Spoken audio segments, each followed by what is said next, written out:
Um, Are we supposed to be hearing what's in the room? Because I can't hear anything.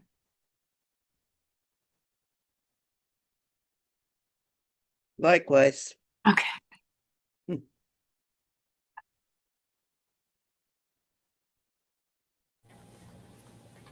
Now you can ask. Can you hear us now? Yes.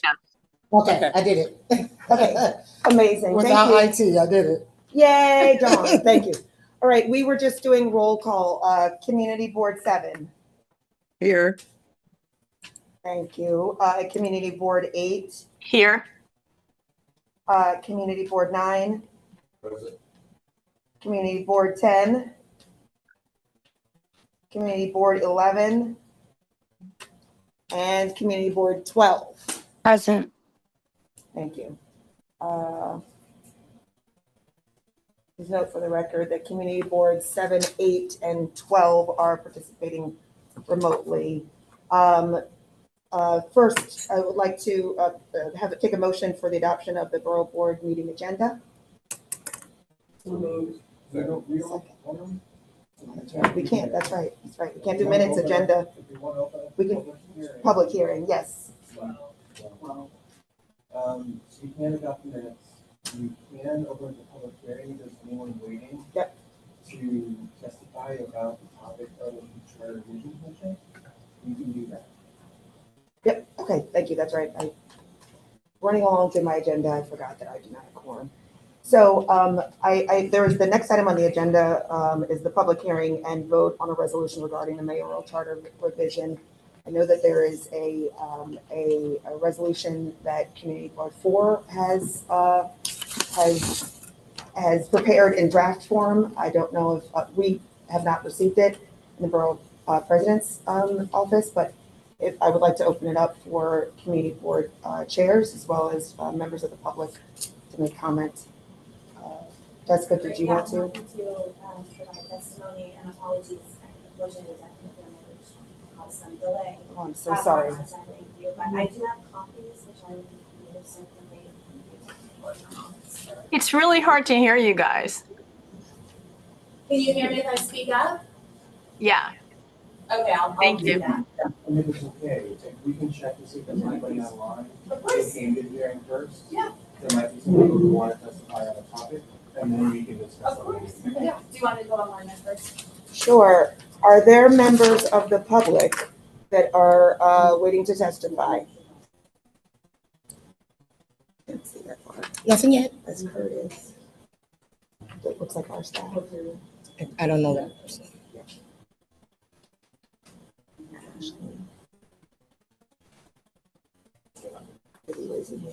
Yeah, nothing yet. Is it Wait, I'm not- possible? I'm sorry. Is it possible to put that in the chat, the resolution? 'Cause I don't think I got that ahead of time. You didn't, and my apologies. Sorry, you probably didn't hear me. I had a personal matter that caused the delay, but I'm happy to send a link to the document as part of the email. Oh. I don't think I can put it on the chat now. Okay, that sounds great. Thanks so much. No apology necessary. I just want to make sure. Of course. Email it to Dawn. Right, and then John can put it into the chat. No. Sure. That person is the only one that was good. I sent to everyone. They haven't said yesterday. anything yet.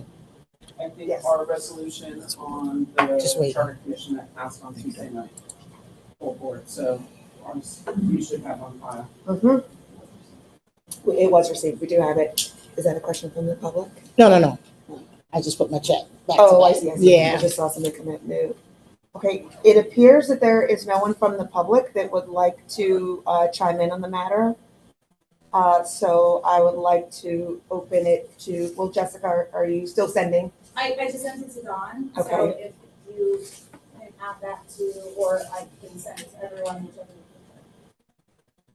prefer. Dawn, hopefully we'll be able to drop this in the chat. So is when you drop it in the chat, will the chairs all get it, or is this, will the public have it? I did. I'm gonna figure out how to get it there, Okay, that's fine. because I can't get my stuff here.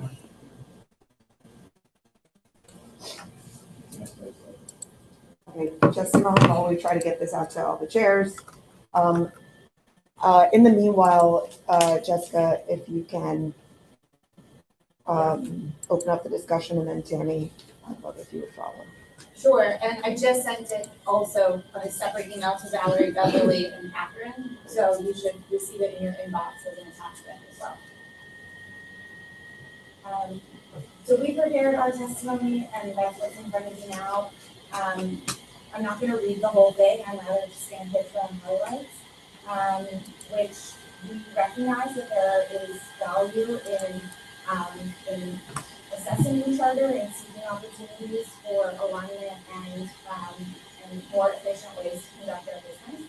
But we would rather see the commission preserve and strengthen rather than weaken public input and review its final recommendations.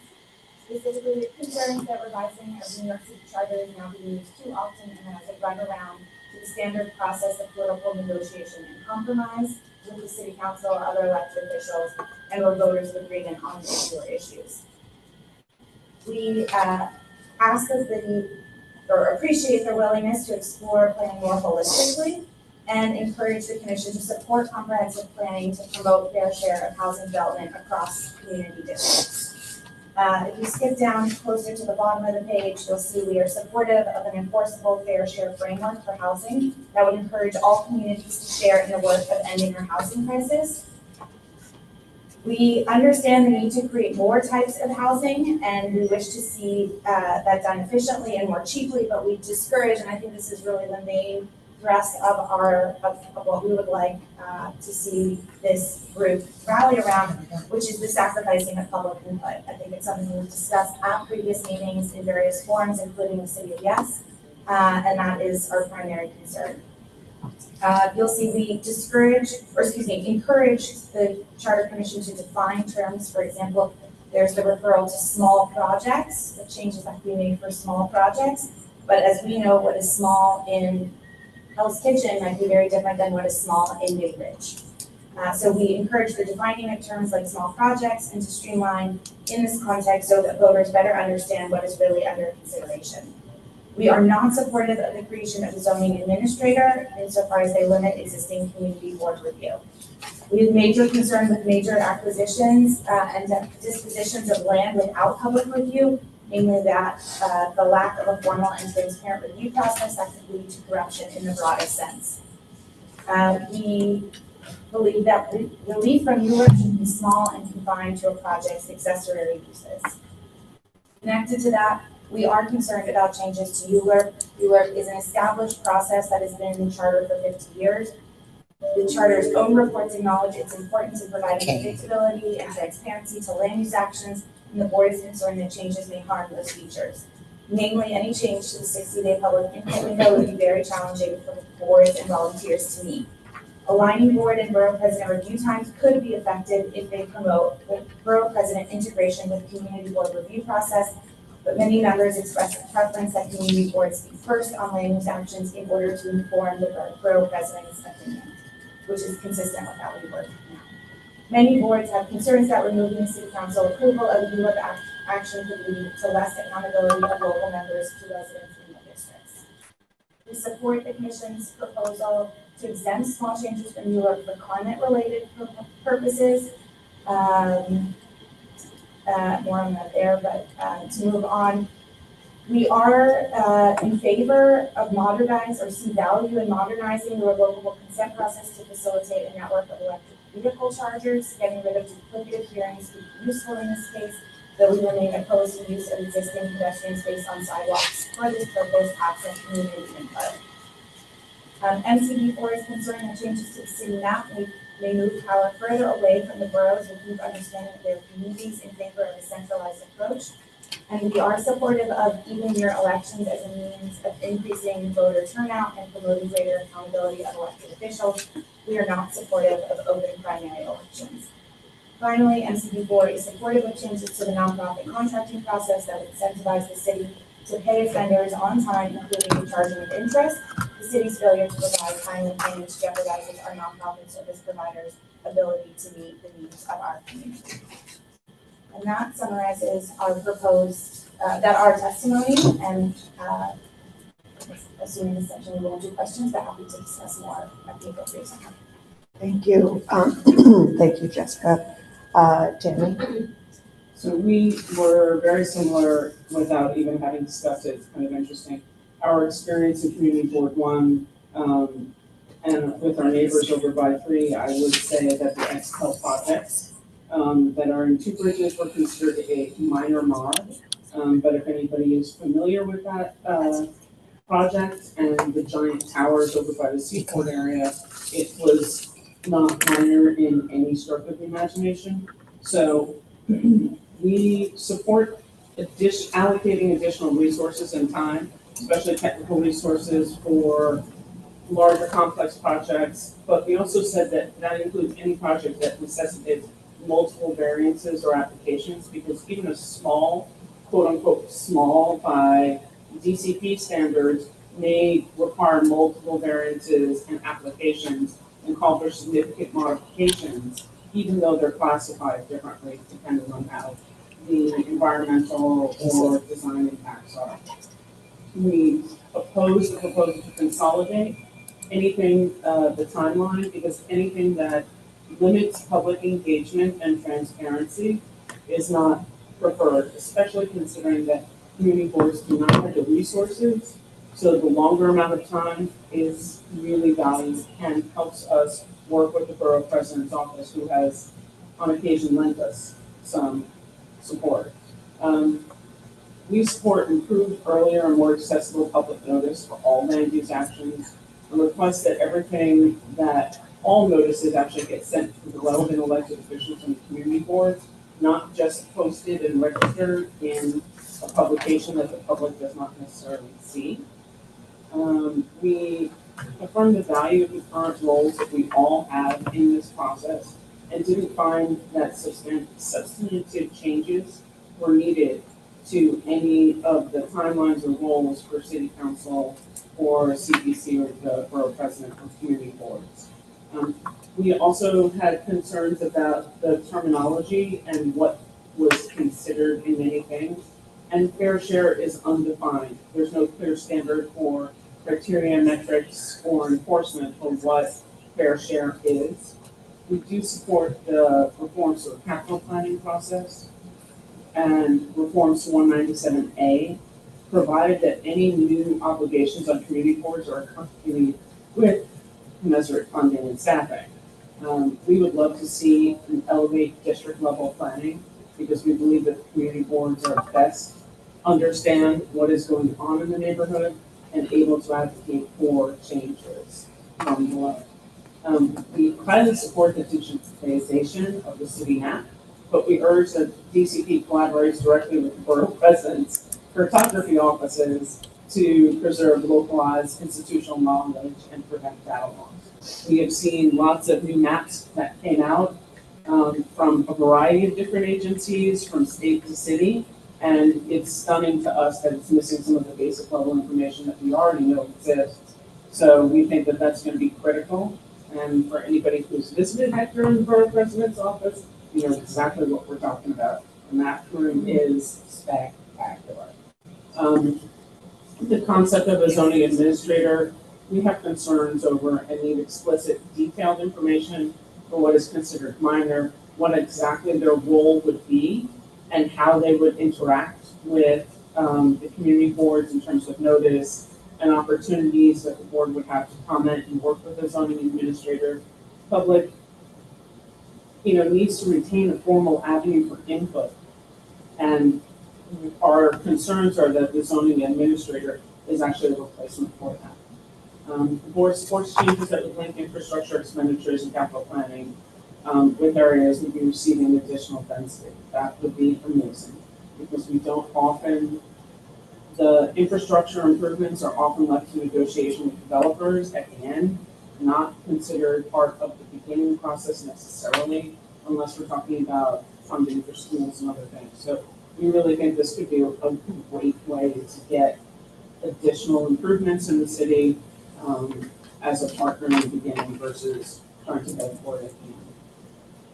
And so that is our comment. We passed this unanimously at our full board on Tuesday, and will be submitting to the Charter Commission. I just want to make a comment. It's interesting that we see a variety of comments from all these conditions. And Can you speak up a little, please? yeah, Thank you. I just want to make a comment. It's incredibly interesting to hear these comments on different approaches on what's coming out of the Charter Committee. And I'll add mine, which vary community board fives in some ways. So the issue, just generally, the issue of a holistic approach and concerns about maintaining the input of the local neighborhoods and things that came up in our discussion. We passed the resolution. I'm sorry, but we got it a couple of weeks ago, but we were still differing with the final language that came out of our resolution. But I'm just going to quote very quickly from the important points, and then I'll see that everybody gets a copy of it. Okay, thank you. So basically, the key issue for us were those parts of the city charter revision that affected housing. We have a strong group on our board that is really concerned that we streamline the process. And basically, we came up with 3 proposed amendments, mandating pre-certification consultation between the applicants and community boards. So, that's something that we feel could be, added to what's coming out of the Charter Revision Committee. Encourage, as we heard here, a neighborhood approach to planning, because the infrastructure in the schools and everything which we heard commented on, there could be more that could come out of that. I'm just going to quote from our resolve. Second here. Oops. The housing crisis will best be tackled on a citywide basis, and the work of community boards would be more purposeful and streamlined if it was guided by clear citywide planning goals and some form of comprehensive planning. City-led ULURPs for neighborhoods will increase the number of as-of-right projects, which would speed the development process while still accounting for community input, and then grant community boards more resources, including the means to retain consulting and legal services and more staff. And then the ULURP processes will be more efficient and community engagement more beneficial. If community boards have more resources to build their expertise and capacity to consider often complex land use questions. Community boards are at a deficit when engaging with applicants who have sometimes had years to hone their purposes and are represented by experienced attorneys. And basically, assuming those 3 conditions or amendments or something similar are added, so if they're added, the commission should consider the following revision: consolidate the advisory portion of private ULURPs, but not neighborhood or citywide ULURPs. Reviews by community boards and borough presidents into a single 60-day period. Now that's that contrast to some of the things that we've heard so far. Running these reviews concurrently would save time in the process, and with the efficiencies and time savings created by the 3 revisions, this change would be feasible for community boards. And the other thing, that as the commission continues its work and we hear more feedback from our community and civic leaders, we may revise these recommendations. And I would also say there was a lot of discussion about changing the city charter and concerns about limiting the power of the community board. But at the end of the day, there was such a strong feeling by a majority of our board that the housing had to be streamlined, that we basically agreed to approve it if they would make. We look favorably on it as long as these revisions were made. So that's what came out of CB5, and I'll pass along the actual resolution, which you can distribute to everybody. Thank you so much, Todd. I want to note for the record that Chair CB10, Marquise Harrison, has joined. I apologize for not noting that before Todd spoke. Are there any other comments from others? Yeah, I think there's just a couple. Hi, Valerie De La Rosa from CB2. We, like similar sentiments here, we oppose a reduction in the review process from 90 to 60 days. And we also comment on the pre-certification process, that if the goal is to shorten the total project timeline, why is the commission not scrutinizing the pre-certification process, which already can take years without any formal public or community board input? And shouldn't this opaque phase be the first target for reform? And regarding the 60-day window, we also, like I said, mentioned earlier, that's that. And regarding small projects, our position is that if one community board's small project is another's transformative rezoning, how can the commission guarantee equity across neighborhoods?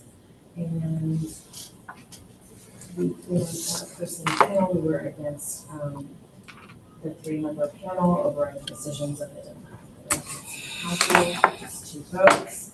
We do not support changes in the roles of the borough president, city council speaker, and members of council community boards that diminish local input. And the member deference isn't broken, and the local council members are still subject to full council approval. Why remove this link to local accountability? And what safeguards would replace member deference to ensure neighborhood concerns aren't ignored? And we found that the zoning administrator requires much more additional definition along with specifics that have to be preserved for processes decided by such an administrator. And regarding the city map, we oppose rules that would weaken public input and influence over local consent and franchises, and support efforts to modernize and digitize the city map as long as it can reference all of the aspects and respect borough-specific conventions. We asked for analysis of larger land use actions such as rezoning to gather metrics on net additions to housing stock, including the types of housing, the number and square footage of housing units, and analysis of displaced residents, the mix of residential versus office, and commercial, and whether the stated goals of the land use action will ultimately be successful. This analysis is sorely needed to help guide communities in navigating future proposed land use actions. And then we, in our testimony to the mayor's commission, we also said that we did agree with something that was in as a suggestion from the other commission, city council commission, regarding increasing the number of votes for city community commission required to disprove a land use action if the community board, borough president, and borough board all recommend approval of the land use action. Thank you. I see a hand up from Valerie Mason online. Hi. Well, we did ours back in April, and it was basically that given the limited information that we had in terms of what these proposals actually are talking about, and I think CB4, basically, nothing's defined and everything is subject to change, that we just came out and basically what we agreed with was it should just stay the way it is, given the vagueness of all the proposals that were out there. So we very much, our resolution just says, keep it the way it is. That's it. Thank you, Valerie. Is there any more discussion? If no more discussion, I'd like to entertain a motion if there is any motion on the matter. Can't. That's right, we don't have quorum. I keep forgetting that part. John, can I just ask you, or just a question, Keisha? Where do we stand with the ability now of the city council to propose their own counter proposal? I mean, I know that's sitting at the governor's office. So what happens then? Like, do we start all over again with? Or did we just get like competing things on the ballot in November to vote on? Is anybody at the borough presidents aware of what's supposed to happen there? So as of right now, there's the council commission and the city's commission. Until the governor signs this bill, the city's commission comes first. That would mean that whatever the city revision commission does now could be on the ballot in November and would take precedence over whatever the council does, which would then go to the next general election in 2026. That could change. As of right now, we're still waiting to see what the final report from the city commission will look like and the final report from the council commission will look like. There have been things that have over the period of the last 6 months conflicted with each other, and some of those things have dropped off. Others are still there, and so the answer, Valerie, to your very good question is, as of right now, the cities goes first, and if that changes, they could both be on the ballot there. Thank you, Chris. Okay, seeing that they don't have quorum, cannot move forward on the motion. I mean, did you have something you wanted to add, Chris? Well, we could do a couple of things. If there are opinions that people want to express now about a future resolution that we should be voting on, what should be in and what should not, this would be a good time to do that. While we're all in the same room, we can decide and then we get something drafted for the next meeting. It will be after the council's final report, but conceivably still in time for any sort of final thing or for the council's process. Otherwise, we can all wait and see what happens and then judges into the next month. But if there I'm sorry, I can't hear your guidance. Could you please speak up? Can you come closer? Yeah, How short are we of quorum? one. we're missing one vote. So, like, I mean, can we text? We can leave things open, but I think it's also a chance for us right now just to talk about what we want. But they're voting. It's really hard to hear. Sure. Yeah, So nothing. the proposal, Chris is saying that we can wait because we don't have quorum and we don't have consensus on what would be included. We don't have a draft here that we're reviewing, right? But I was just gonna offer that if we know that this is going to be done by July 7th, and so anything that comes after is really too late. So I'm not sure what that gets us. I'm also a bit concerned, I don't know if everyone here agrees on all the things that Come closer, please, I'm Chris. not sure that everyone here is in agreement with everything that's been written. I'll speak for our office that we do have to take a look and think through some of the language. Yes. So we would like to be abstaining anyway. So you're gonna have to get at least one more vote if you want to pass this bill. So it's two. Assuming everyone here is also comfortable with the way it's written now. If we can get more people in the room, that's great. But we can hold the meeting open, the public meeting open, is something that. Well, I would So- also offer, we could do those. Sandy's been, And we have not addressed most of these issues. Again, we did our resolution back in April, and so it was more, yes, let's keep it the way it is. So, and we won't have a meeting prior to this. So unfortunately, I'm not sure. But couldn't a motion, a letter be simply that we are deeply concerned about undercutting community board input and are deeply concerned about viewer and the erosion of viewer, and just obviously all of our boards should opine where we have the permission and latitude to do that, but at the very least, there should be, I would imagine, unity on a very basic statement that expresses that concern. Todd, I agree, and I would just add that, all of the concerns we have, some of which are not in accord with each other, those absolutely should come out of this meeting so that when it comes up for discussion in the other branches of government, that they see these things as concern, whether pro or con. Right? So, Yeah. and there's no time to lose, as I hear. Valerie. Yeah, so so CB2, we took positions purely on the land use and on the land use portion, and then on the community board, which is all the community board input and board process. So, but we didn't take positions on like the nonprofit payments and, so that's what I could vote on. Yeah, Go ahead, Tammy. I think that every single board has passed something about improved resources and staffing to help with both ULERP and hybrid meetings. I think everyone has some sort of a resolution on that. That's not gonna be an issue to comment on for the borough board. We've all done this before. We have all also talked about needing more time for things.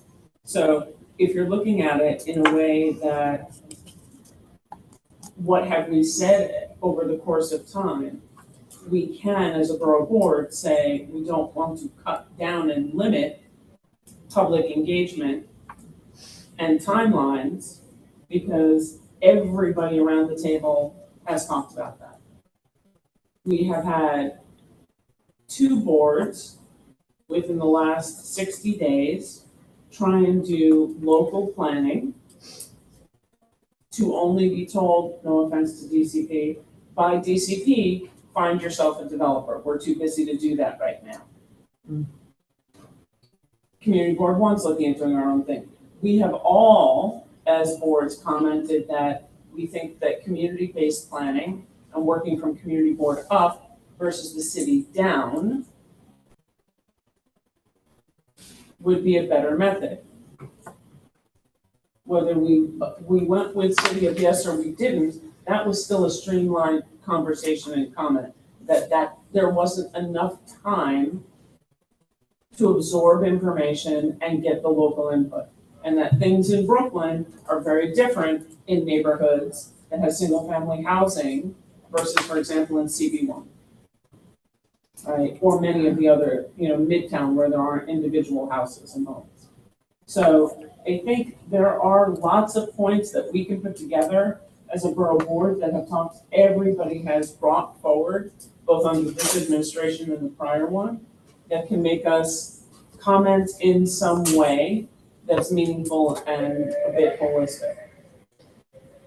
Thank you. Okay, I'm not seeing any hands raised online. So will we, Who are we missing from our CVs?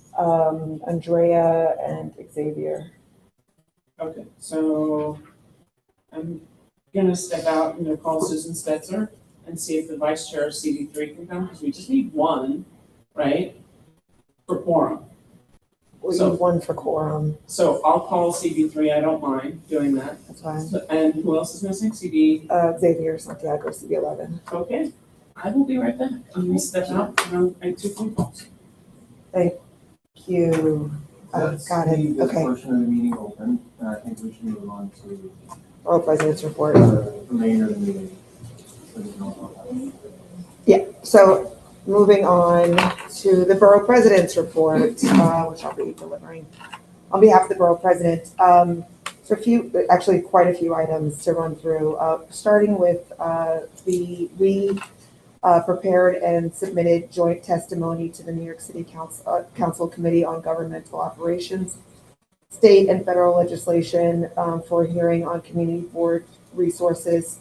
It was supported by the Bronx Borough President, all 5 Borough Presidents, the Bronx Borough President, Vanessa L. Gibson, Brooklyn Borough President, Antonio Reynoso, Manhattan Borough President, Mark Levine, Queens Borough President, Donovan Richards, and Staten Island Borough President, Vito Fasella.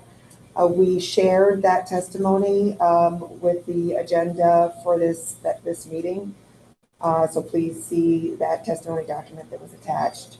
Moving on, we had most recently an op-ed on small business support. Borough President Levine recently penned an op-ed in the AM New York, highlighting the success of the zero interest loan program that he started with the Hebrew Free Loan Society to help small businesses have success in growing and gaining access to capital and to be able to grow. It's program that was started when we first came into office. We've hit $2 million of small loans, like $25,000 or $50,000 loans. And there's an additional $2 million of capital available. We also did a webinar with the Hebrew Free Loan Society to make the public aware of this opportunity. And that webinar is available on our website or on YouTube. Again, the Hebrew Free Loan Society zero interest loan program. Moving on, Manhattan Borough President recently participated at a rally in Albany to pass the Stop Super Speeders bill, mandating speed limit technology for the most dangerous drivers. That legislation is also on our website, and the information about that is also on our website in the issues. What is that what it's called? The issues? I don't remember what the section's called, but it's on our website. Additionally,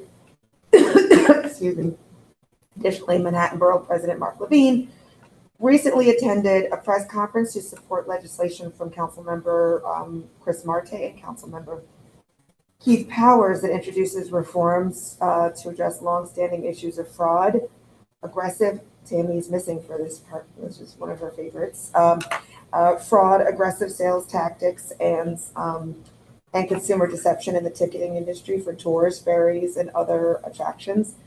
The proposed legislation will require business licenses for ticket seller operators, not just individual sellers. It will establish stricter penalties and allow for the revocation of licenses for repeat violations. Additionally, it will prohibit aggressive and deceptive vending tactics and mandate clear identification for legitimate sellers to prevent impersonation of government or official services. And two more items. Rent Guidelines Board, always an incredibly important topic. This year, Manhattan Borough President Mark Levine urged the Rent Guidelines Board to vote for a rent freeze for the rent stabilized tenants in 2025, following 3 consecutive years of rent increases, especially due to the housing affordability crisis in New York City being at a record high. The Rent Guidelines Board will have a final vote in the proposed lease adjustments on Monday, June 30th at 7 p.m. Public hearings have been ongoing and testimony can be submitted through Friday, June 27th, 2025. And please go on the Rent Guidelines website at rentguidelines.cityofnewyork.us/2025-meetings/. And finally, I will, actually there's a couple more notes. This is Pride Month. So first of all, happy Pride, everyone. We held our annual Pride event at God's Love We Deliver last Monday, June 16th, to celebrate their 40 years of feeding people with AIDS. And it was a terrific event. I have to acknowledge Porfirio Figueroa from our office and several other staffers who really made this an incredible event. And we're always proud to be a convener of our many different constituents and especially the LGBTQ our constituency. On Sunday, June 29th, the Manhattan Borough President, staff, and volunteers will be marching in the annual Pride Parade. So please come march with the Manhattan Borough President's office. Sign up at events at manhattanbp.nyc.gov. Again, that's events at manhattanbp.nyc.gov to march with us on this Sunday. We have a number of events coming up. We've been doing, in terms of constituent service, we've been doing DOB in your district in our Upper Manhattan office. We are doing. We had a blood drive with the comptroller and the annual. With the comptroller's office. We did a Know Your Rights webinar for CDOs that was recorded. Will be on our website soon. We've been doing constituent pop-ups in various locations at Hudson Guild and other places. And That's it. I will leave it there. I think that like it's been a busy month and we had a lot to cover. If there are no questions, I will move the agenda along. Okay, hearing none. The next item on the agenda is the presentation from our EEO officer, Maite Carino. We would like to table that for this month and move it to our next borough board meeting. And so moving on to the next item, sorry, one question Tammy's on got a that. question.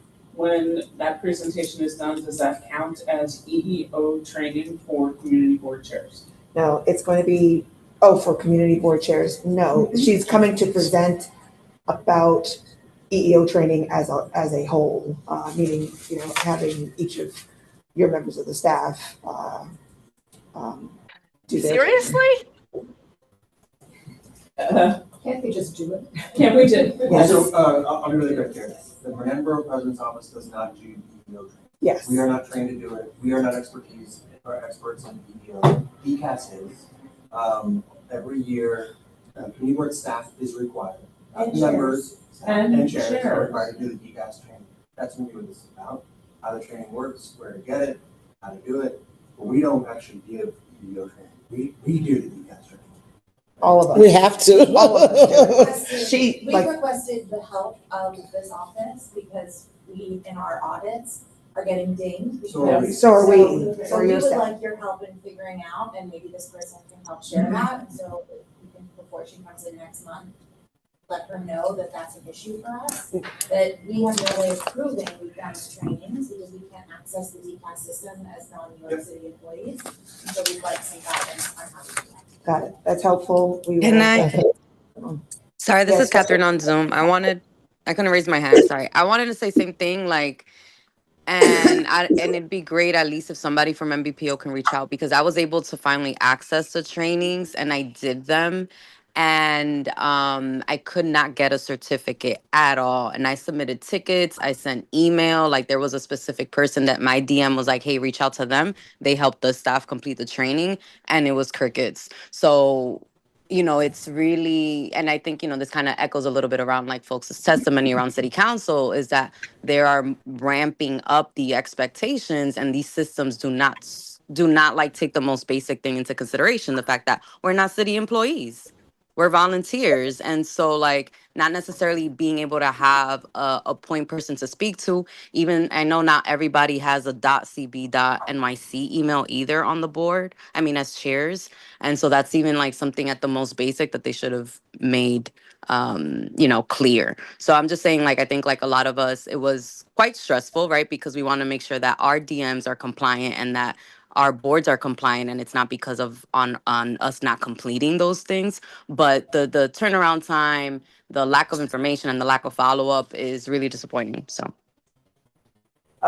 Hear you loud and clear and understand that. We again, this is why we're doing this. We want to hear from you in terms of the challenges that you're facing.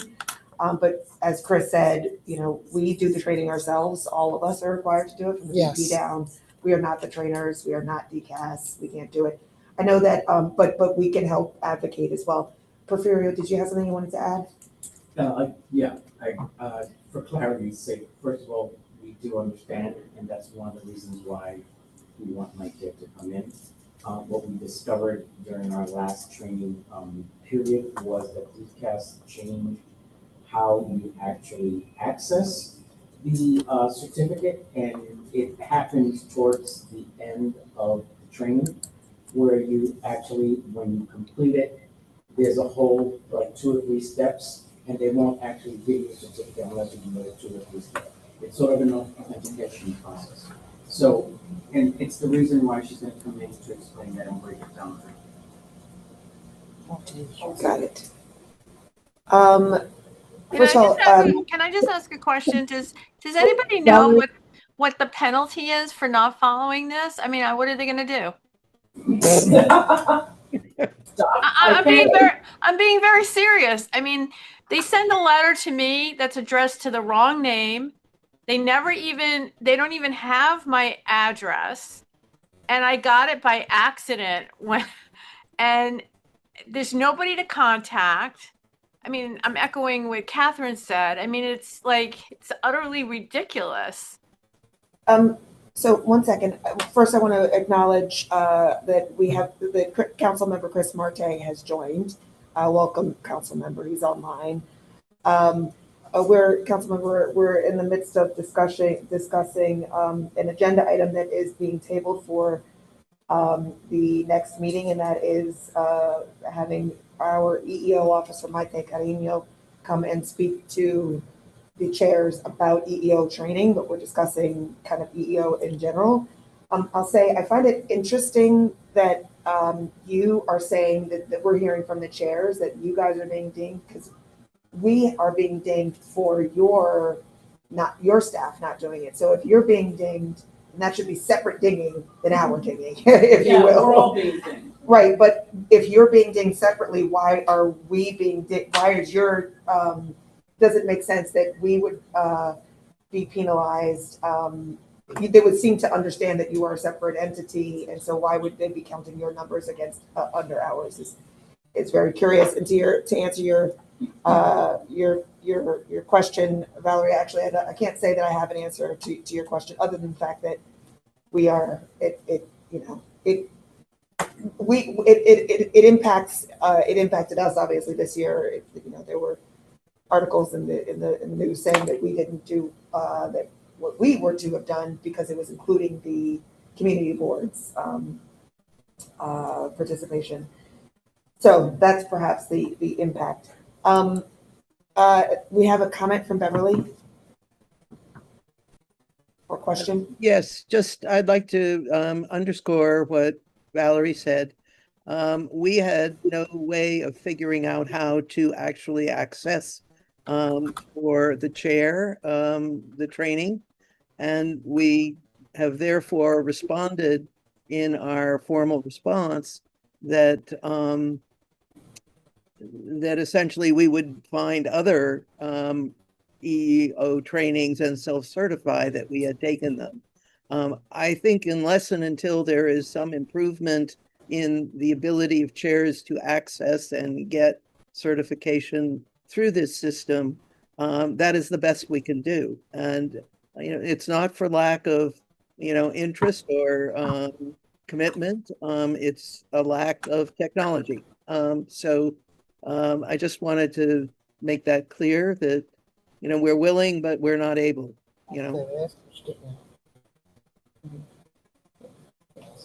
If the council members here, could we switch back and vote? Because I don't know how much time, or does that make us at quorum? It makes us at quorum for sure. So we're now at quorum. We have to see if whether the council member is going to be prepared to vote on something. Councilmember Marte, again, thank you for joining. We had left open the public hearing on putting together a resolution regarding the mayoral charter revision.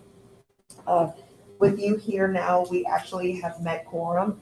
There were a few, several community board chairs who shared their testimony and their community board resolutions on the matter.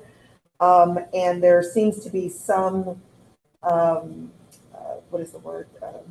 some cohesion or common ground.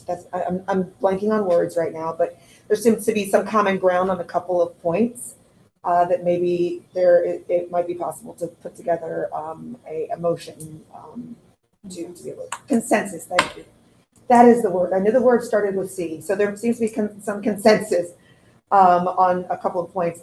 I heard, and please keep me honest, others, but I heard consensus around not reducing any public engagement. And forgive me if I'm wrong, because I heard from Todd on the timeline piece, it sounded like Todd, CB5 may have been a little at odds in terms of the amount of time for public engagement.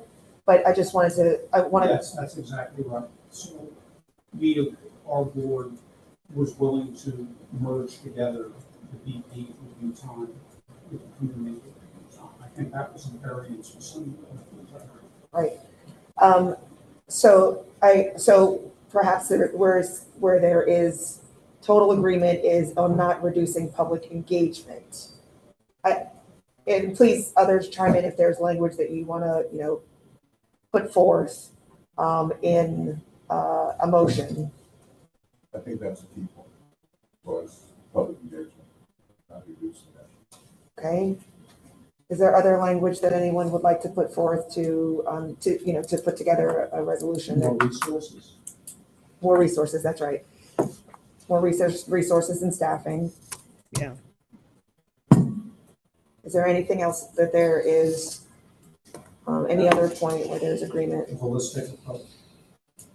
Was there 100% agreement on holistic approach? Yeah. Oh, looky here.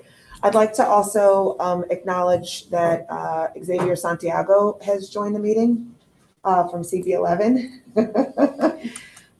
Thank you for recruiting our additional community board members. So Xavier Santiago, CB11, is also present.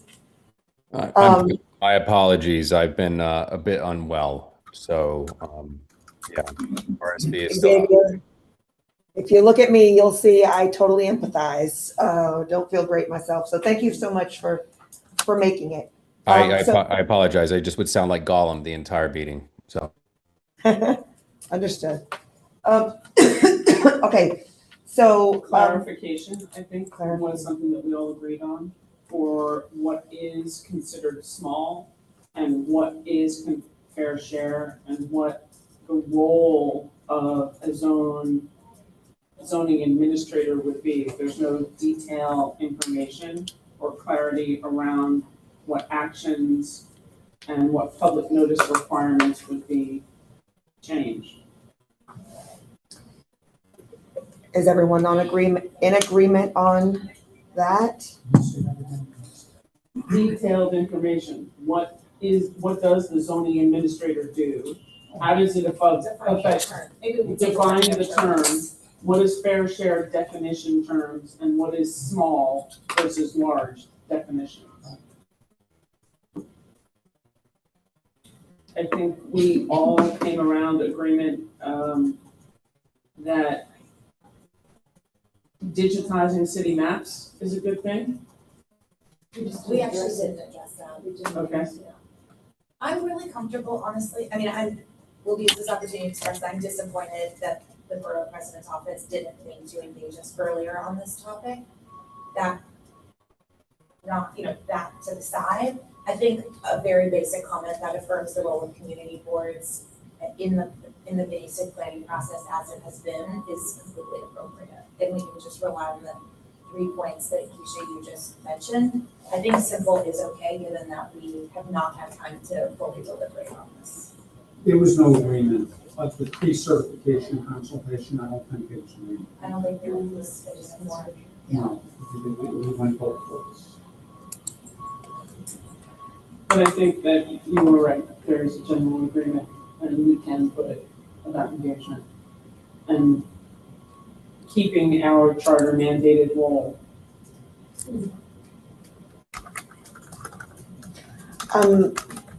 Thank you.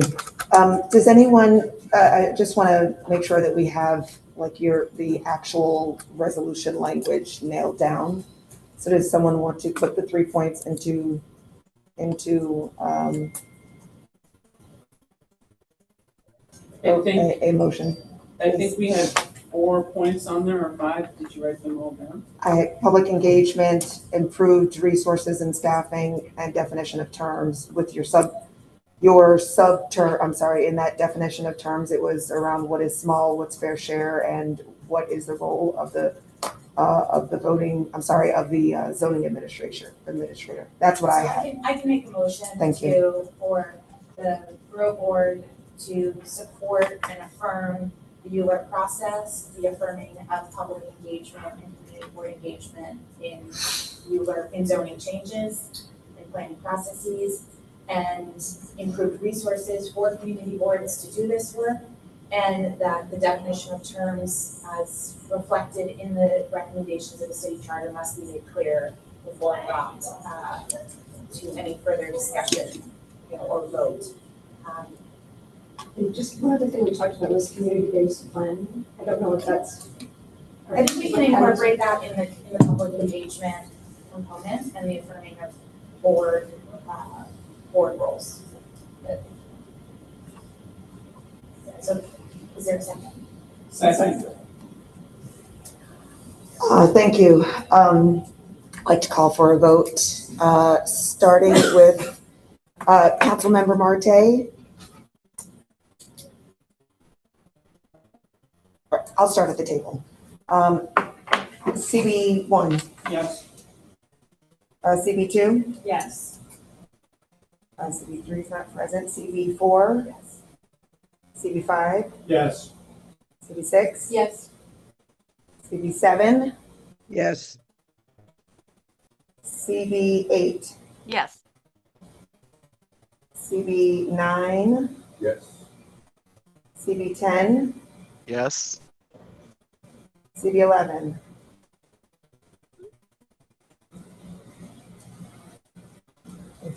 CB11, He's in the backstage, it says. I see, I'll move to CB12. Yes. Councilmember Marte, Yes. back to CB11, Let me text him. She said he's in backstage. but he's here. I know, I don't understand. Yes. Can you hear me now? Yes. Yes. I knew I did it right. 7, 8, 9, 10, 11, 12, the motion passes. Thank you. Thank you.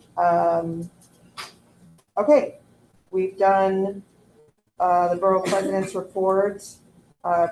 We were tabling the EEO item for the next Borough Board.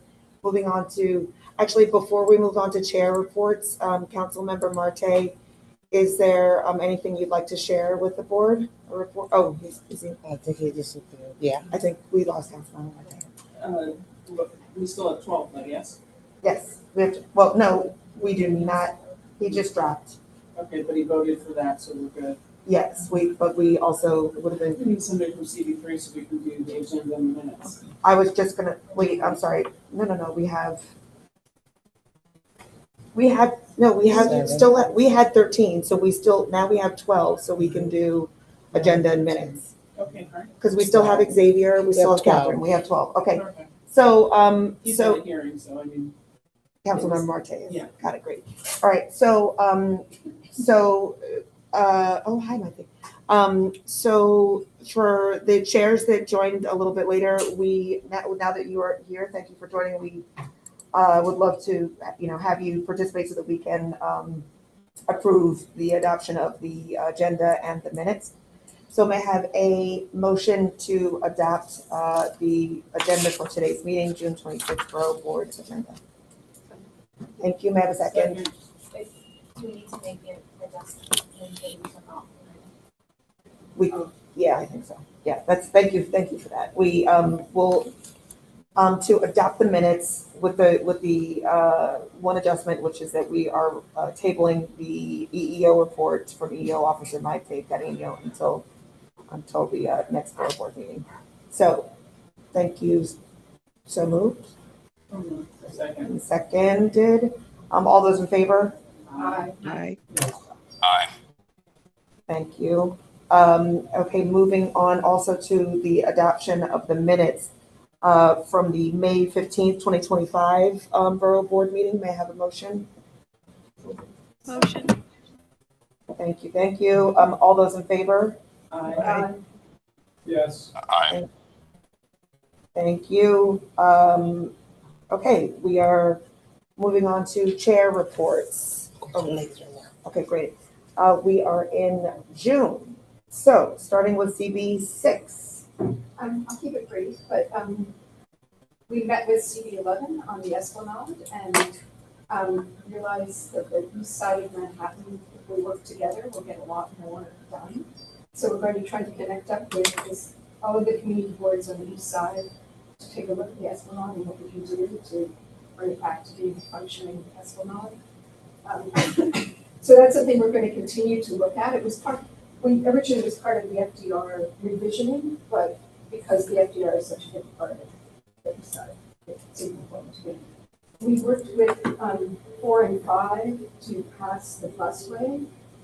Very contentious. We had 70 people sign up to talk.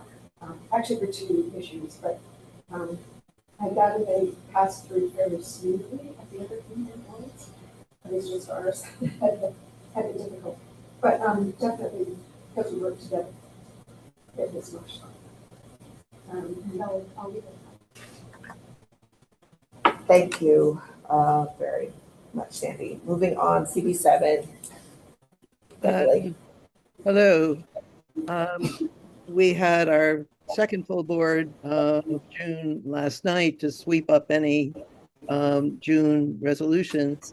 We had a wonderful presentation from EDC and the New York Public Library on the plan that is really very early in formation to raise the Bloomingdale Library and replace it with a brand new library and 850 units of housing, including mandatory inclusionary affordable units. It'll be probably 2 to 3 years before we see this as a ULURP, and we're grateful that the agencies brought it to us this early so that we can begin public input and consultation. We did do a letter around intro 1065 that was ratified by our board last night and got it in for the hearing on when the item was introduced regarding district manager term limits. And we had a very compelling presentation at our Health and Human Services Committee on ICE activities in Lower Manhattan by a legal defense advocate who really described very graphically what is going on there. It was very disturbing. Also, we are focused on the ABC site in between 66 and 65th Street, where ABC is now basically left the site and Excel is planning a entire 80% of the block construction. We are discussing affordable housing for that site, as well as the tower that he wishes to build. His current plan would put a super tall 1,200-foot tower on the west side, which will be a major issue unless there is some zoning constraint that is put on him. And I don't believe that that is currently within the plans of city planning to actually deliver on. So those really are our major issues right now. And I'm sorry, I'm going to have to leave the meeting a little bit early for a medical appointment. Thanks. Well, thank you for being here, Beverly, and thank you for that report. Moving on to CB8. Hi, everybody. We just finished our art show, as I mentioned in the other meeting, but we're taking applications now for our new art show, which is going to be in October. It's a great hit. We are on ULURPs. Speaking of ULURPs, we are still waiting to hear from the City Planning Commission with respect to the Lenox Hill ULURP. We now think they're going to vote like in mid-July. So we have no idea what's happening there, except that no one from Lenox Hill has reached out to us since the hearing or anything like it. So we're sort of stuck. Not that we didn't anticipate that. I had a feeling they might wait until after the primary election to have a vote on what the next steps are. So we're still in the midst of that. I'm not sure I announced this the last time, but on our other big hospital ULURP. MSK, we had approved their construction with certain conditions. We got some fairly good community benefits from that, including a $500,000 donation to the school that's directly across, the PTA of the school that's directly across from the construction. We have an ongoing construction meeting, but we're happy to announce that we have been working with the hospital, and now the building is going to be lowered 70 feet. So it will be under 500 feet at 481. It was at 557 feet. So, I mean, I think that is a good story of how you can work with a neighborhood developer in terms of a project. We started that with a task force way before ULURP even was officially started, and we have had a lot of really good interaction between the community board, and the hospital. So that's an example of how it can work. DHS, DSS, Housing Solutions of New York came before us. We think we're finally going to have a welcome center on East 91st Street that will have 85 beds, we believe. The welcome center is different from the safe haven. It's an in and out. It's not a mandatory stay in the facility, but we had a very good 2-hour meeting with Housing Solutions, came, answered questions. We believe that they're a known provider. They have started out by reaching out to various stakeholders in the community. Again, we're looking to start the CAB as soon as possible, and they are looking to open the center. It's finally been, the construction is finished, and we think that'll be opening in September. So we have been really working hard to make their entry seamless, and really for it to be not only a welcome center for the homeless who really need it, but welcomed by the community, by the surrounding community. And I think that's it. Thank you, Valerie. Thank you, Valerie. Moving to CB9, Victor. Yes, good morning, all. Several issues this month. One being, we have several New York City retirees on board, and we are pushing for intro 1096. That is to preserve Medicare and the current state. The mayor and several other people are trying to push city employees onto an advantage Medicare system, which is not quite the same. So that's been one of our main push for the month. We conducted some onboarding, one session of that, stressing in-person attendance. We're finding the last 2 sessions that many people just show up in the hybrid mode, and that doesn't work for quorum. And we just think the interaction before and after the meeting is very useful. So we have 18 members, which is the most ever from our understanding before, and some great people looking at the resumes. And we're just trying to coordinate that right now, put it in the committees. As I said, at the last meeting, we lost 2 housing chairs, and also Barry Weinberg left the board for the time being, but he's still pretty active. So just trying to reorganize our housing piece has been a piece of work, let's say the least. So we're working on that. Columbia remains an issue, but they have agreed to issue QR codes to local residents so they can pass through the campus to get to the train and other things on the other side of Exeter and that. So that's been good. We've had 3 seminars recently, one being economic development, senior health fair, and this Saturday we'll have a cannabis expo at the Forum in Columbia. So we're pushing towards that as well.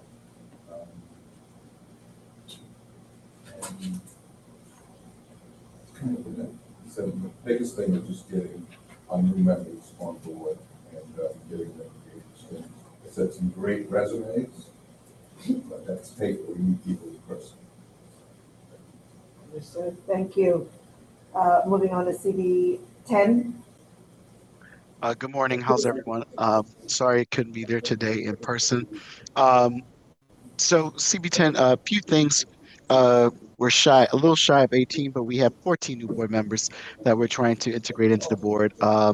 And we have had a good start with, I'll say, attendance, which we were very happy with. As far as we also had a special meeting last night, which we had uh, much better attendance than any other general board this year. So we're very, I guess, hopeful with our new members and thank the Borough President's Office for sending active people who are already getting involved. With that said, we also had to elect a new first vice chair, and a new member was elected as the first vice chair of the board. Um, However, this person was uniquely suited as they were the former district manager. And so the board so the board had confidence in that person who ran as a new board member, was our former district manager for over 5 years. And so is very familiar with the board and its leadership. And so we do have a new first vice chair. With that said, we also passed a new set of some bylaws. We are also working and going to be sending the borough president a letter we voted on last night, along with community boards 9 and 11, about some our Parks and Recreation Committee has been really kind of investigate, like discussing and having some real questions about the parks that fall under Community Board 10, although there are several major parks that fall within our district. However, we don't have necessarily a voice over those parks. And so we're going to be asking the Borough President's Office to perhaps help with having and facilitating conversations with the Parks Department as well about how some of these parks, how the boundaries were set, and how we would like to have more of a input in those parks. With that also said, on this Monday, I started something when I became chair. We're going to have a kind of an end of the year community celebration, in which we will be inviting both community board members and community members. Will be honoring a small business, several community board members who had long-standing service in certain positions. But as I told you last month, we did shift some chairs around, and so we want to pay honor to those chairs who have served some over 10 years in certain positions, but were recently changed. And we will also be acknowledging community members who are not members of the board, but who constantly have been supportive at every meeting and highly engaged in civically. And so that concludes my report, and thank you. Thank you, Marquise. Moving on, I know Xavier, I don't know if you are able to give a report for CB11. Can you hear me? Yes. Yes. Okay. Thank you everyone for your patience. So yes, appreciate CB6 collegiality, also CB8 when it comes to the Esplanade and investment. We have issued a letter with to Civitas calling for the completion of funding on 107th all the way up to 117th and beyond to complete the Esplanade. I appreciate those members who were able to attend. We will take another bite of the apple with more board members who could not. But we wanted to get the ball rolling. Congressman SPI definitely wants to see this funding completed for the entire loop. And we hope that the incoming council members will also see fit to provide funding as well. We integrated. We had our first onboarding of 15 new board members. Thank you for the curation and the careful selecting. They got to discover that board meetings can be lengthy at times, but if we're asking thoughtful questions, that it is worth the time and investment. We had our ULIP with 125th Street with the MTA as it deals with the Second Avenue subway. Typically, we allow for public to, give testimony as we normally do, but a lot of the new board members had questions, and it was a fruitful conversation. We're also currently dealing with bylaws revisions, like many of our sister boards have already engaged or are currently in the process. Some of the members felt when it was initiated earlier this year that it was very targeted at certain individuals. And as a result, it was necessary to create a bylaws committee of members that will have to live with the long-term decisions as we roll out these new bylaws, because it's going to impact our service as we come to the term limits, of which we have 8 members who are in their final term of service, myself included. We are trying to offload a lot of information to the new members. We will have a full board meeting where we'll be voting on some of the bylaw recommendations at the end of July, as well as a ULARP that I previously mentioned. During that week, we plan on having an in-person onboarding where we integrate the new members to the real world impacts, short, mid, and long term of community boards. And with that, I wish everyone a happy, healthy summer, and thank you for your time and patience. Thank you, Xavier. Feel better. Thank you. Moving You on. too. Thank you. Moving on to CB12, Catherine. Good morning, everyone. Sorry, I couldn't be in person. We had our general meeting on Tuesday. Yes, Tuesday, this last Tuesday. Our board, as FYI, does not meet over the summer. I know some boards do. We have kind of like a date reserved in July for committee of the whole for any urgent business that we want to discuss. I'll say in terms of just kind of like local issues. We had many months, I think, because I wasn't at the last borough board meeting, but we did have a lot of talk around our plazas. We have 4 of them, and that, of course, is always very spicy when we're talking about sound and quality of life issues. And so, but what I will kind of offer, and I think that we are with the office, and a lot of kind of like residents look forward to seeing this summer, is that there were new agreements made between plaza operators and Sapo, and so we're kind of hoping to see like what that turns into this summer. And this is really meaning what I'm trying to say is basically like these are plazas where there are many events. So like Saturday and Sunday all day affairs, and kind of like concerts on a very residential block. So folks found compromises, and we're looking forward to seeing what that turns out to be. So that's 1. And then 2, we did have updates around the Inwood rezoning. We were hoping to kind of fit in before break a wider kind of like EDC led kind of update from all the different agencies in terms of many of the commitments. There were a ton around parks, for example, that were all completed, which is amazing. But on the housing front, there's a very, very long way to go. So that's something that that we pushed off to the fall so that we can get all of the respective agencies to attend or at least report back on. So I'll say those are kind of like the big things. We also at exec, and I've mentioned in the past, like we're working on a lot of foundational materials that we just don't have. So thanks to my first vice chair who really took the pen on really drafting all of at least the elected officers. So we have kind of like new handbooks, if you want to call it, or guidance documents. They are on our air table for elected officers. And then this summer, we're kind of taking a stab at the committee chairs and at the committees. It was really, I think, at the last meeting, I forgot who mentioned that the way they're kind of like assigning chairs and vice chairs because of term limits. So that's something that is going to be no easy feat for me because I'm going to have to do that over the summer. We have, I think it's 9 new board members. And so we also have a ton of public member interest, which I actually do want to kind of take a peek at different CB's websites to see how you all handle. Because for us, it's a little onerous because it's supposed to be like annual renewals. And many folks have been on for a while. So looking forward to kind of like being able to tackle that this summer, but also still excited that we do have a lot of folks who, while they do miss the window for the CB appointments, like are still interested in participating in some way. And public membership is a really good way to kind of like scale up and understand the board better before fully committing. So that's us, and I'll see y'all in person next month, hopefully. Thank you, Catherine. Moving to CB1, Debbie.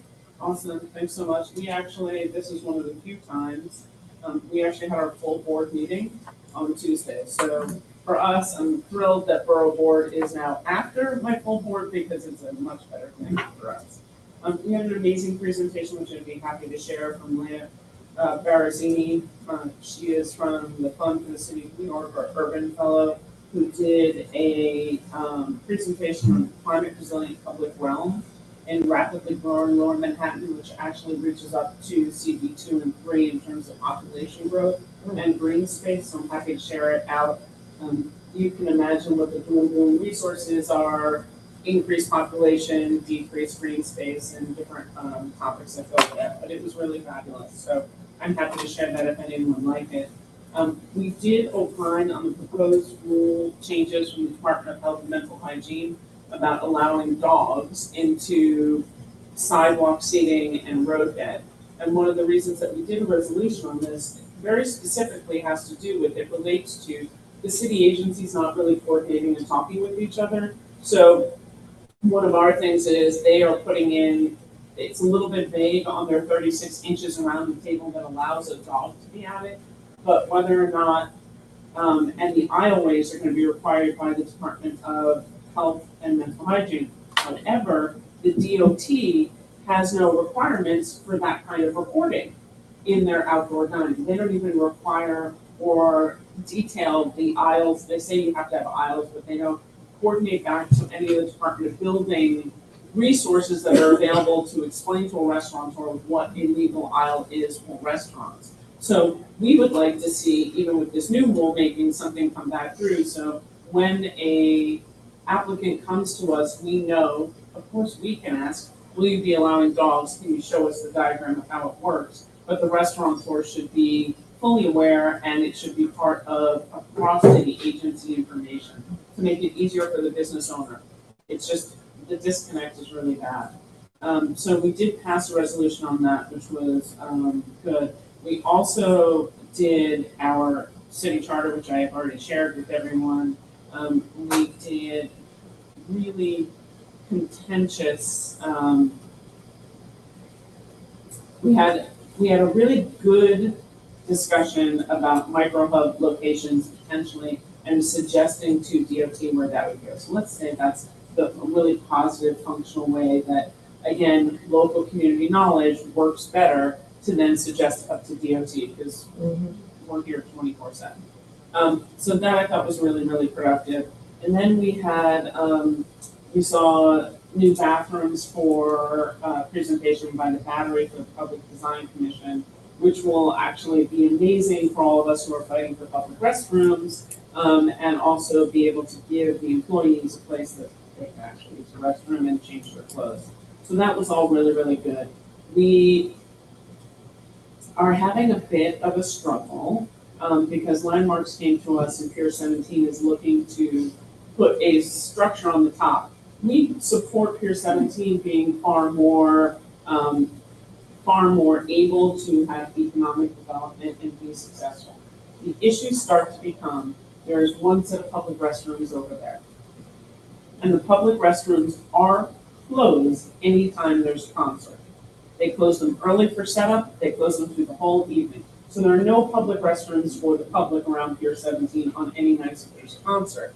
So adding 111 days of private events loses 111 days of public restrooms and the mandated requirement of the public space that's up on the roof. Why did they close them? They close them, they say, because it is a security issue, because it's the bathrooms that are available for the whole building. So people from the concert go downstairs and they don't recheck people when they go back up the escalator. So for them, it's security. But for the public, it's public restrooms. And it's not a new conversation. It's a conversation we had with Howard Hughes when they were the main operator. It's a conversation now. The problem that we're having is they're not solving the problem, and they've gone to LPC to get approval for the new structure to be able to close the top. We want them to be successful, but we need public restrooms. And so the conversations back and forth became super, super contentious because it's not a new conversation. And every time we say, we'll look into it, I mean, this was a proposal that came in 2012. So I've had 12 years of, we'll look into that. And the reality is, if you go to a security person at any point that there's set up for a concert, they will say, I'm sorry, there's no public restrooms. you can go down, go down towards Pier 15. You can't have it both ways. We need to have restrooms. And that's actually brings me to the larger issue of, I know that's a topic that the borough president is really into. We had a briefing for the fireworks, and I do not understand and would love the borough president to jump out in front of this one. Not a moving truck, but there are no plans for public restroom additions, and yet they're closing the FDR Drive to allow for viewing for people, but they're not providing any public restrooms anywhere. So I don't get it. Like when the fireworks are over on the west side of Hudson River Park, there are public restrooms in Hudson River Park. I love the fact that we support having the fireworks on the east side, but I need public restrooms.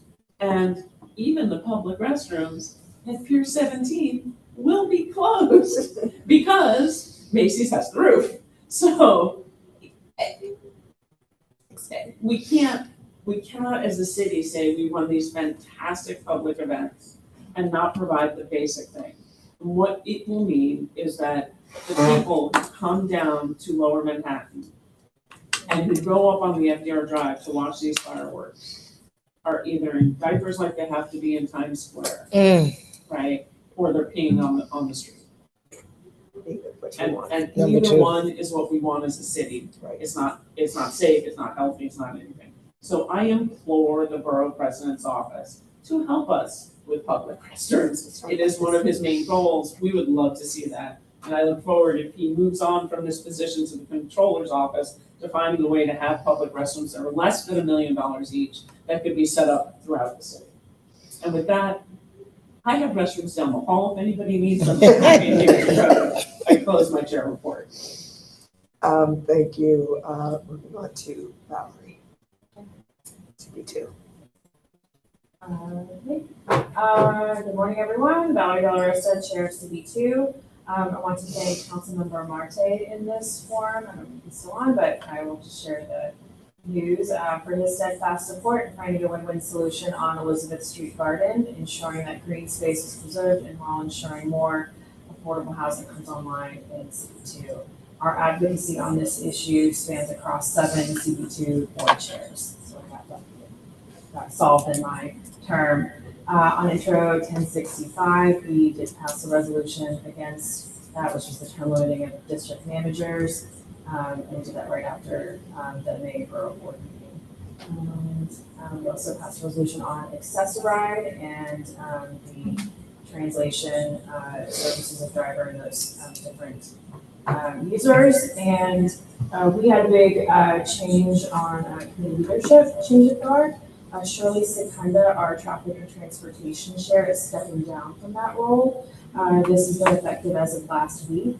Shirley served as that chair of traffic and transportation for 17 years, and she is currently serving her 35th year on the board as a board member. She will continue to serve on the committee. Janine Kiley has been appointed as the new chair of that committee. As far as other items that might be of interest here, all of our topic-driven committees or committees that are not, their agendas are not by agency applications have all completed 6-month outlooks.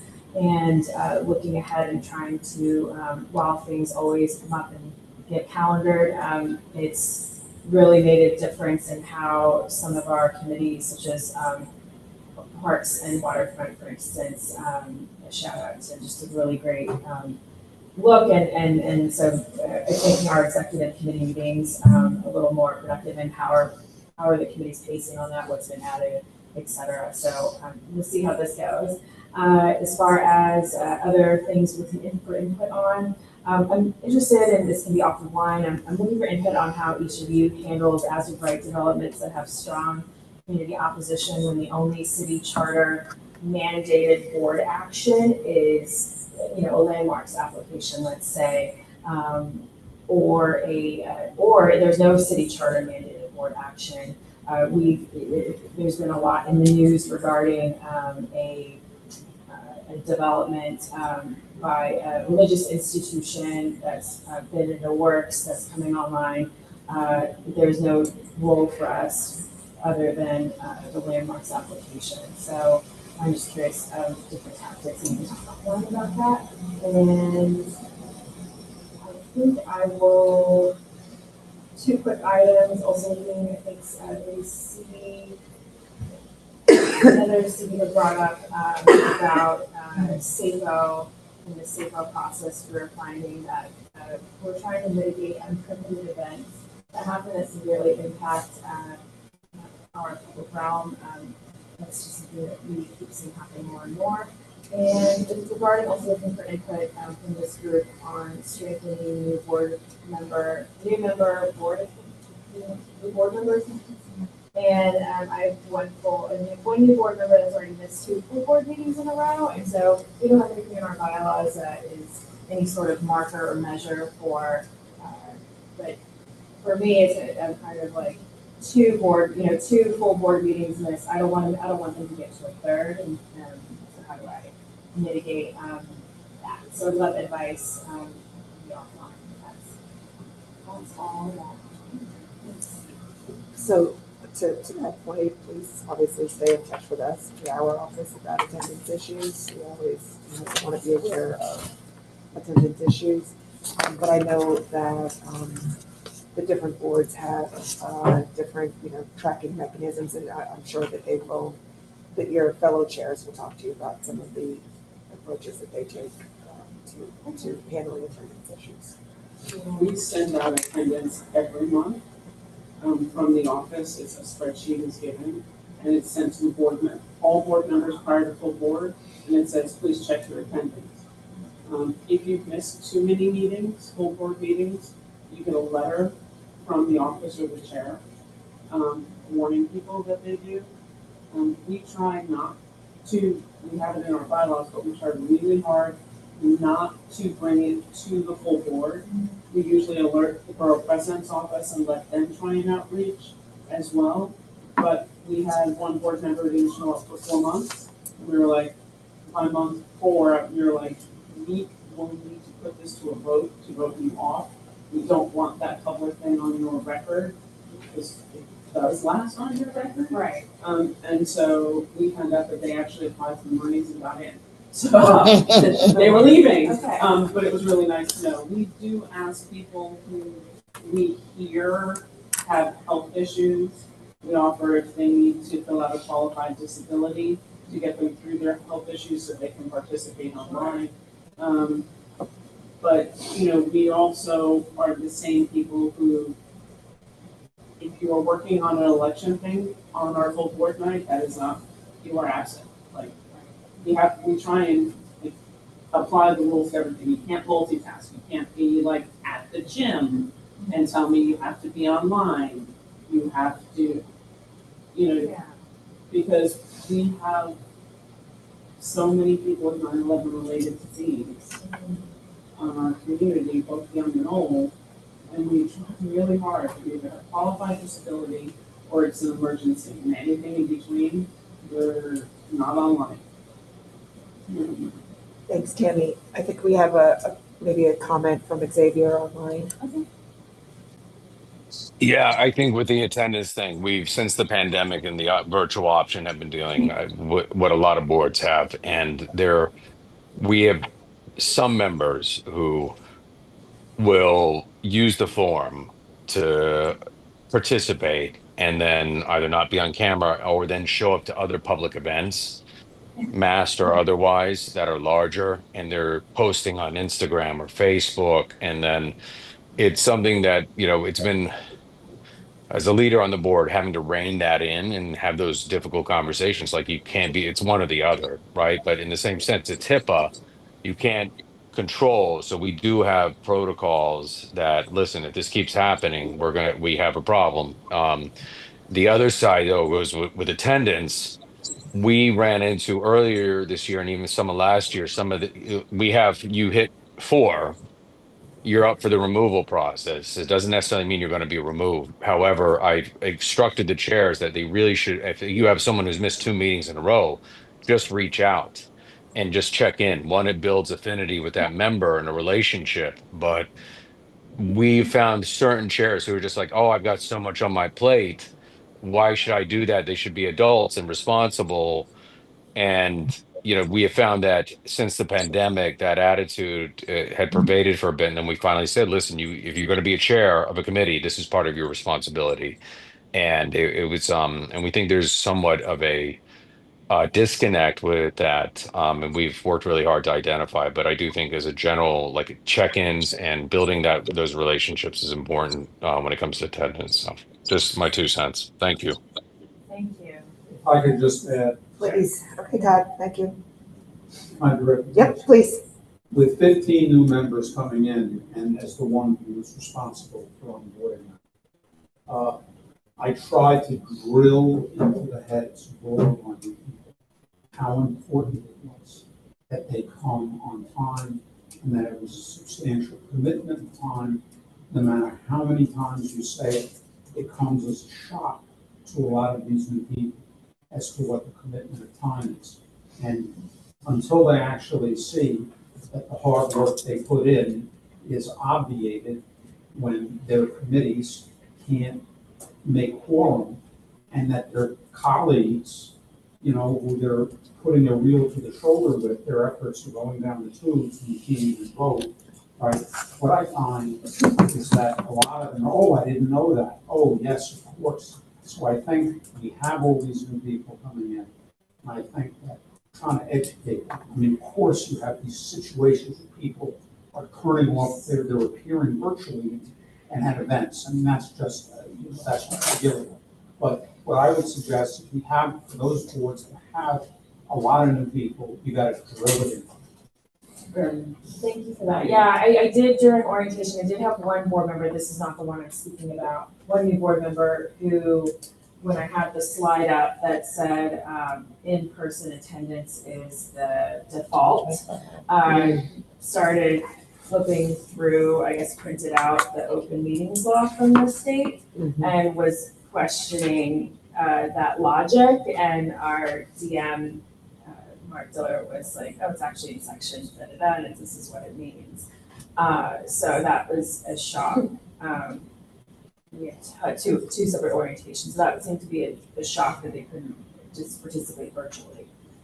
To this one person. So. We try to stress with them in this process that this is a commitment, major commitment. But perhaps there's still more that we can do to make that clear for new board members. And thank you for, as Mark said, really drilling into them what, as once you receive them, what that commitment is. And we will continue to do more work around that. Thank you. Moving on to, moving on to Community Board 4. Jessica. I think since we last met, we had the approval of the Western Rail Yards rezoning, which you may have seen previously included a casino in Wynn, which they pulled out of the project. So our council member ultimately gave his approval for the zoning use, which is going to produce more housing. We were hoping for more, and that the plan overall was going to be more in line with the 2009 rezoning plan. But we are, I would say, though we never took a position on casinos, and it's not the only proposed casino in our district, by far the outcry from the public was that they did not want a casino at this location. And so, I think the community as a whole is sort of gratified at how the proposal has ended up. There's still some pilots, the payment of taxes that's to be worked out. I'm just waiting for the state council in the coming weeks, or actually in a week. And if anybody's interested in that, I mean, it's a massive project to build the platform. It's been it's a good opportunity, but also it is concerning, particularly with other, anticipated losses to the city budget in light of what's happening at the federal and state level, to use the funds in this way. But and want to thank the Borough President for his support in following the community board's direction on Western Rail Yards. NYCHA, Fulton Elliott, Chelsea proposed demolition project remains absolutely the biggest project we have and something we are dealing with, it feels like 24/7. We are hosting an event with the elected officials, including the borough president, on July 9th. It'll be a town hall. It's really though we know electeds have been in public spaces and spoken on the topic, they have not spoken specifically, exclusively on this topic or answered questions from the public in a forum specifically about the proposed demolition. And so we are working hard to make sure that that is a productive, thoughtful, respectful experience. We know that people are very emotional and that this is just a very difficult topic.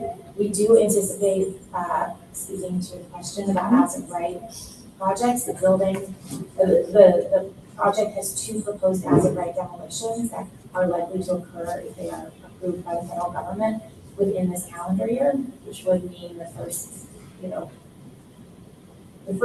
long time demolition of NYCHA public housing and the immediate relocation of 120 units of individuals. We've seen nothing yet on tenant protections. So that's an area where we're able to lean in, but it is as of right, and so it is particularly difficult to figure out exactly what our role is in that, aside from the overall bigger project, which will go through, we anticipate going through Borough. I mentioned at the last meeting, every 3 years we update our affordable housing plan. We're going to be approving that in our July 23rd board meeting, and we will take that, typically take it on and do a roadshow. It identifies a dozen plus properties, 2 dozen plus properties in our district that are ripe for additional housing, and we're concerned for where we need to see action to ensure that housing is preserved. And many of the projects that were in our last plan, we took around 2 years ago, that actually moved forward, which is very exciting. And it's really become a tool for us to say to city, state agencies and and even developers, here's what we're thinking about the potential for this site. Bayview is our most recent example, but there are others. The Intrepid site, ESC, which is now issuing an RFP for that. And so by July 23rd, they accept the version. Just also a call out, we have found Empire State Development to be an incredible partner over the last 12 to 16 months, really working with us to say what's possible on the site. We don't always have 100% alignment. They may push for a little bit more than we were hoping for, but there's really been a very collaborative working arrangement, which has led to the production, or will lead to the production of more affordable housing. And so I would also just say that if you have those kind of sites in your district that are state-owned and you see potential for, we really enjoy working with them and seeing the momentum that's possible. Again, I mean, it's largely on them, but it's also on the fact that our board has been very instructive about what's possible and kind of leading them to a place. So we feel very good about how they proceed because they're sort of proceeding in our direction. But would encourage if folks have sites to really, and then that we connect you with folks that we work with there if you don't have connections. There's a whole world outside of housing that really does seem like that dominates our agenda in some way or another. And we also will take office off with the exception of our business license and permits committee, and we'll reconvene them and so on. And might I ask how you went about doing the housing fund? Did you hire someone or was it from within? So we're very lucky that we have a housing chair who's literally been on the board longer than I've been alive, and has tremendous knowledge and resources. Our housing plan is something that's been iterative, and so it is still a lot of work to update it, but it is a lot less work than starting from scratch. And happy to share. It also lives on our website, and it provides an excellent template. You're using it? Oh, great! Yeah. But I know when we contacted the housing committee, they were like, "You've got to give us some." Which is totally understandable. But Yeah. just, and that leads me to another sort of broader question that I'm having. I'm wondering if people have, I mean, you were on it. We Yeah, were all on What is it. that? What did she say? What What'd you say? Plan. Oh, no. But city planning is proposing, which they don't even have a date for us yet, but yeah, we'll just, has anybody heard? We asked for a presentation, we were told we were gonna get one individually, and then we were told that there will be no more individual community board presentations, which I think is, again, goes back to the shrinking of public engagement and not helping community boards who don't have resources. It goes exactly against what we're all saying about the charter commission. And they say it's gonna be done by September, so that's, And all the sausage gets made in the summer when nobody's here. one other thing, is that just in response to that, I'm wondering if maybe the borough president could do a training on how to deal with difficult meetings. Someone tried to dial 911 last week. Wow. Because it was. Oh, wow. Yeah, somebody, yeah, anyway. Wait, I'm sorry, difficult meetings That- Like your related board- to, not related to the Manhattan Project. just Not related to the separate. Manhattan. You're saying like, Like- like de-escalation training? Oh. De-escalation training. Yeah. I'll say that we would welcome that. We also have a lot of experience in that.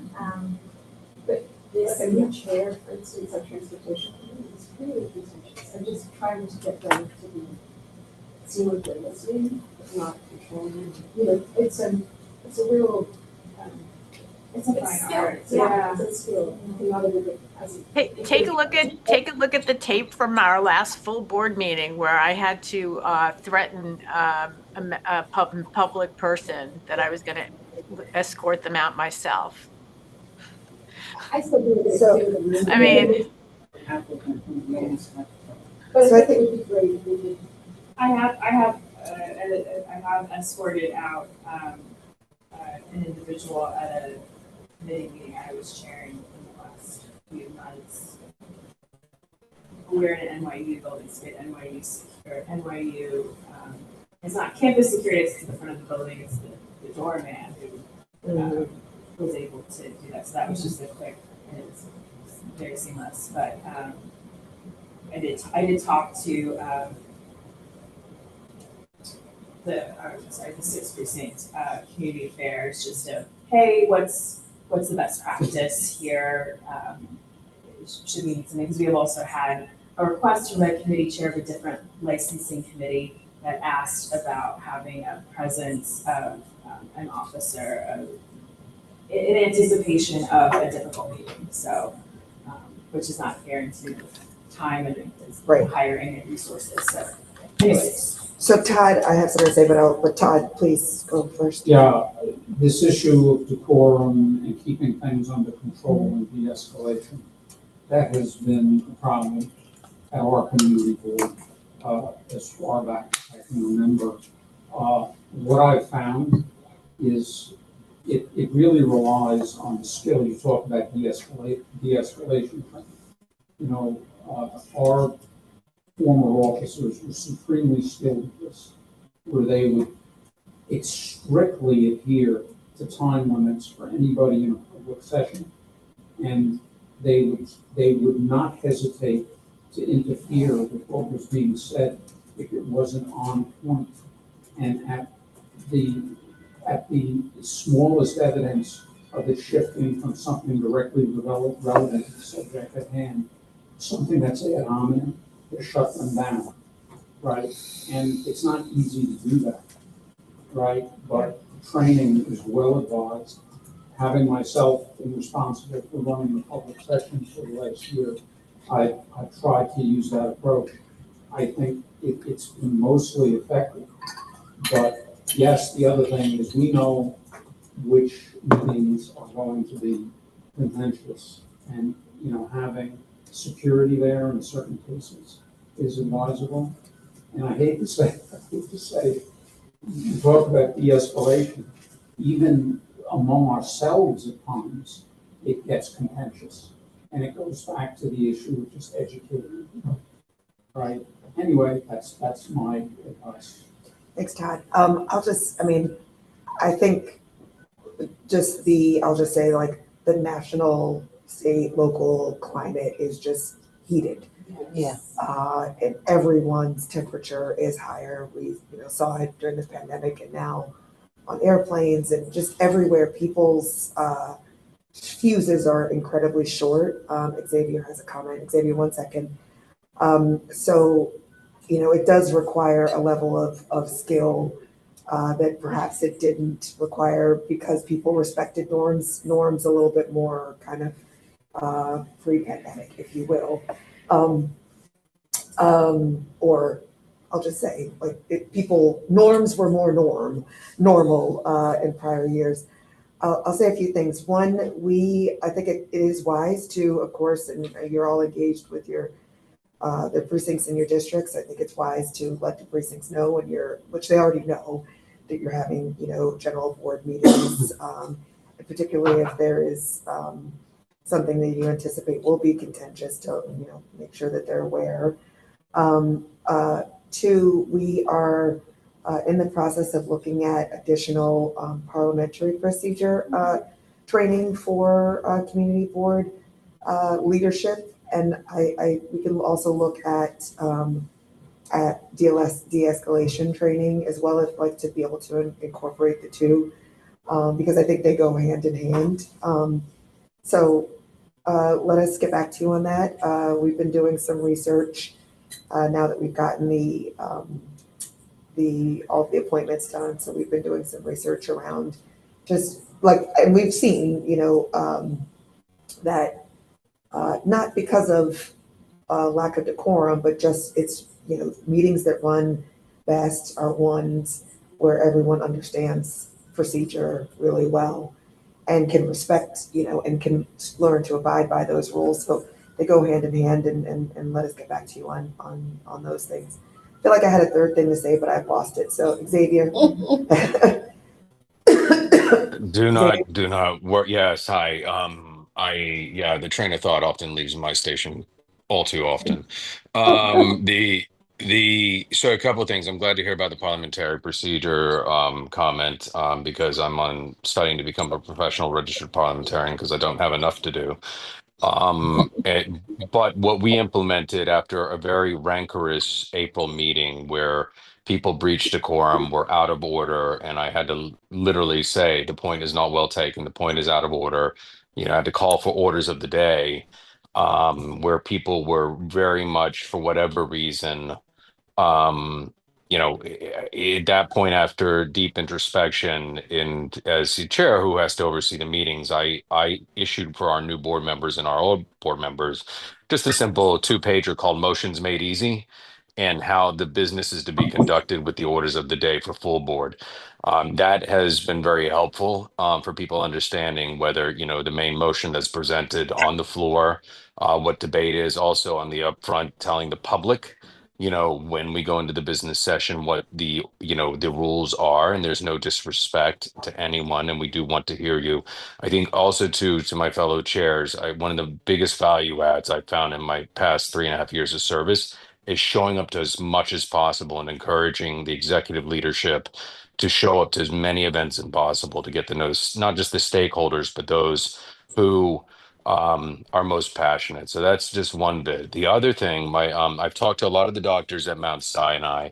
My dad's a retired physician as well, and one of the observation for us to look at holistically as leaders in the borough and in the city is that with COVID and the pandemic, it really escalated and brought us back to a more I know the term emotionally charged, but we forgot how to, in many ways, conduct ourselves civilly. But also, too, what the doctors have realized in research with COVID is it was not just a pulmonary disease, it was an inflammatory disease. And they have found that it's actually impacted a lot of areas of the brain and how people cope and how people deal with issues. But I think that coupled with all the other things we're facing nationally, what we're facing as a city, it all becomes more charged. And if you just look at the way people drive in the city, there's been an absolute shift all the way around. So I think just thinking of it, and when it comes to de-escalation, I'll leave you this. In 2017, we had our rezoning which was extremely fraught. A lot of outside groups came in, and I got personally assaulted over at the Mount Sinai location and had to de-escalate it because they were trying to stop our vote. It takes, and again, I'm 6'3" and 200 pounds, right? So to have to maintain that in a, you know, a different environment, I think it's, to the point of having the precincts involved and making sure they're aware, it's helpful. But I think, an ounce of prevention is worth a pound of cure. So just my 2 cents. I appreciate you all, and I hope you have a good summer. Xavier, you just depressed me a whole lot about our brains. I was not, that was not, and I am sorry, I'm in producer mode with this film, so I become extremely direct. I'm not trying to depress. We can get through it, but I guess, let me give you the hopeful. If we are all doing it together and we're all showing compassion and leaning in and facing the storm head on, there's nothing we can't accomplish. So my apologies for depressing. Xavier, could you share the document of the parliamentary review? And I just also want to harken back at the last meeting, we talked about sharing materials and we had some emails about it. We sort of petered out in part because I think we do need to see support from a coordinated body in the Manhattan Borough President's Office is that body to provide some backbone to sharing relevant materials. I know there are limitations on your side for doing that, but hopefully now that the election is behind us, mostly behind us, we can sit down and talk about where we might be able to find some overlap in getting support while still maintaining some independence to be able to do that. Because that's the exact kind of document that if you're doing the work, all of us could benefit from, and should just make it happen in a way that it's possible to share that more seamlessly. Yes, and I'm going to put my phone number. I am much easier with phone calls and text. Email, like I wake up to tons of emails in right now, so I will absolutely share that. So just I'll give you my number. So always feel free, everyone here in this room. Text I work so much easier with, and phone numbers for nudging me or reminding me. And I apologize for not round robbing any material. So I'll do a level best to share that out. Okay. Thank you. Thanks. Thank you. Okay, we moving on to last but not least, Todd Shapiro, CB5. Okay, well, we spent a decent amount at our last full board meeting talking about the charter revision, and I've already talked about that. So just, I'll make sure that we circulate our resolution on that matter. One interesting thing that's come up, I've served for years and been involved with the open restaurants application. So applications, curbside, sidewalk. So as we do more of them, it's interesting to be working with the kind of issues that we see are coming up. One of the issues that came up with the recent application was the treatment of granting licenses where there are no standing, no stopping rules. Should that prevent the issuance of the license? Yes, no, whether there's hours specified. What we came up with and what we recommended for the full board is that it should be done on a case-by-case basis. We'll have to see about that.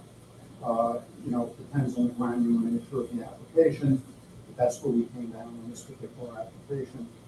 One thing which I'm sure everybody here has seen in the news is the issue of Bryant Park and the 10-year master plan that's come up. I mean, Bryant Park is such an important part of our district, and it's emblematic of the public-private partnerships or the groups that run it. There was a big to-do about the restaurant that's been there for 10 years and how they were not granted a renewal, so there was a lot of controversy about that. But basically, we passed a resolution where we expressed concern and made recommendations that as a community board and our committee, or Parks and Public Space Committee, that we wanted to see on a regular basis metrics about what's going on in the park, more than we've got. The Bryant Park Corporation has, historically, it's been a trendsetter and has set a standard of excellence in running that park and converting it from basically, if you think about what the Madison Square Park looked like 20 or 25 years ago, but there's always room for improvement, better metrics to the community boards. You may have seen in the news, there were some fires there. They've got to do better with fire safety. We mentioned that. Accessibility, inclusivity. You know, with success, sometimes there's a perception of arrogance on part of some of these public-private partnerships. So we express concern about that in the context of the 10-year master plan, that they come up with some concepts for trying to take input from us, which is our job, and even from, they could be more proactive in reaching out to the community. So that was noted. And then, of course, being a little bit more open about what they're doing in terms of, for example, letting a 10-year lease and getting rid of a very successful concessionaire that had been notable for being affordable, and replacing it with an operator that's notorious for high pricing. So there was a decent amount of discussion about that. I would guess that that's something that's will come up in other contexts. There was a discussion about health benefits. You may have seen that in the news. We supported the right of the union group to keep their current health benefits. That was something that we commented on. We did have our elections.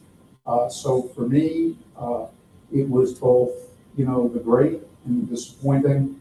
So I was on our charter revision committee, and we took many steps for term limits and competitive elections. Our community board was notable. It hadn't had the same people in place for like 15 or 20 years, but we did have competitive elections, which was great. So Yaron Nodi Victor will be the new first vice chair, and Samir Lavingia will be the second vice chair, replacing me and Catherine Lavingia.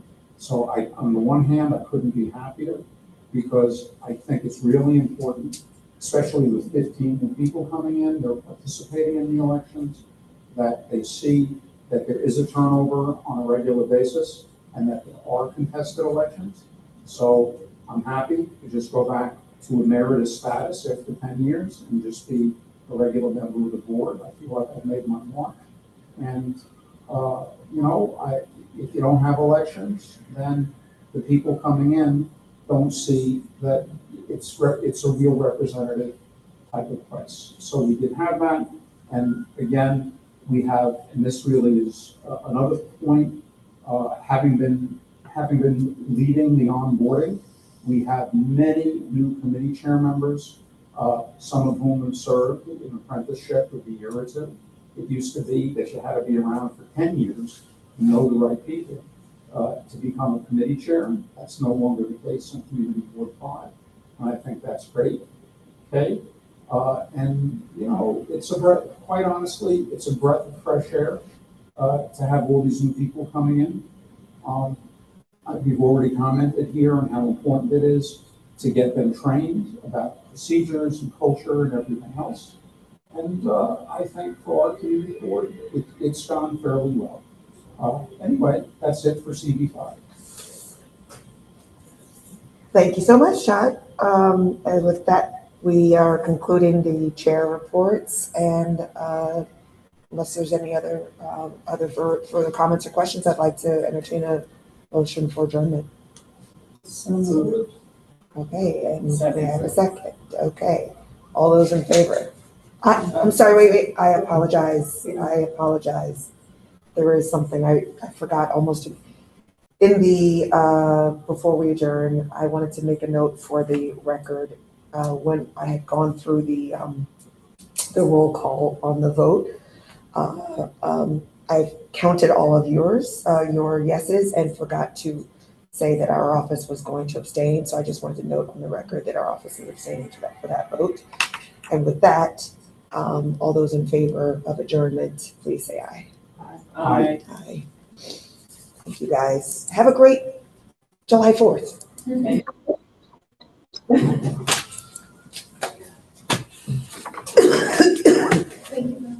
Thank you.